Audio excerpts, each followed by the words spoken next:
Hi, today is October 18th, 2024, and here are my poems for the day. The first one is poem number 1619 for the year, Big Red.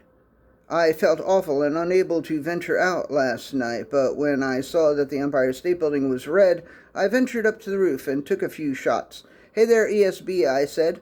"You can call me Big Red tonight," the building replied, like the chewing gum. Usually the ESB has no interest in conversation, and I would have liked to have engaged with it last night, but I was dead tired. So I just said, "See you later, Big Red," and Big Red said, "Well, the next time you see me, I'll still be big, but I won't be red. Oh, and by the way, did you know that Australia is wider than the moon?" "I didn't know that," I said.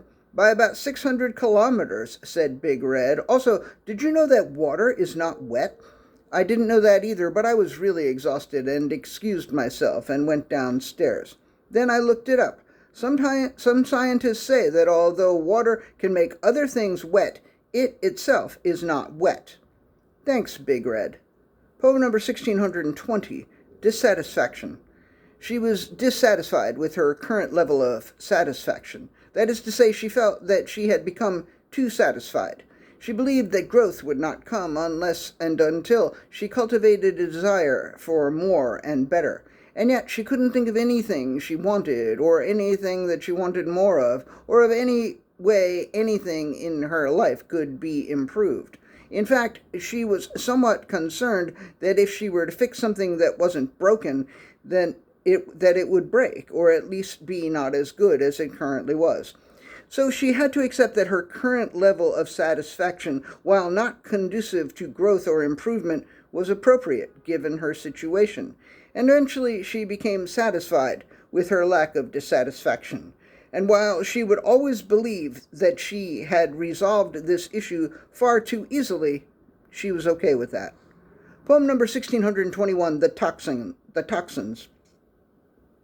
Poem number 1621, The Toxins. Instead of waiting to be expelled, the Toxins said, "Fuck this, we're leaving." The Toxins would never be completely comfortable with their nomadic lifestyle, but they had gotten really good at finding the sweet spot between staying long enough and not overstaying their welcome. They packed up their bags and headed to the bus station and sat on a bench for several hours until a passenger came along and picked them up. It was life full of stops and starts and moving and settling in and moving again, but the Toxins had more or less gotten it down to a science. The Toxins knew how to be proper Toxins. They understood the order of things, and they knew their place in the world. Poem number 1622, Things Could Be Worse.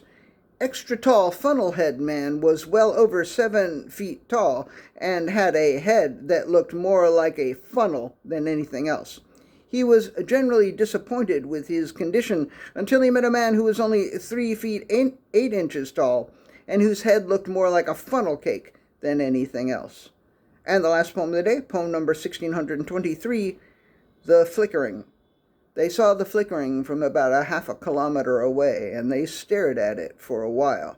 Then they took out their binoculars, and they were dazzled and mesmerized. And then they ordered a telescope and waited for it to arrive.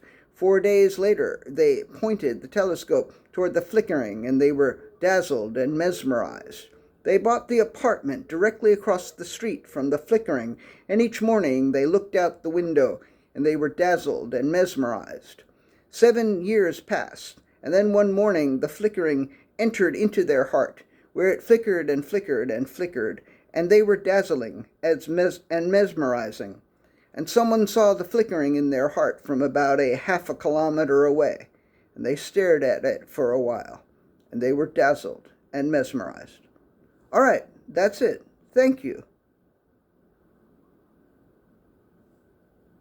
I appreciate you.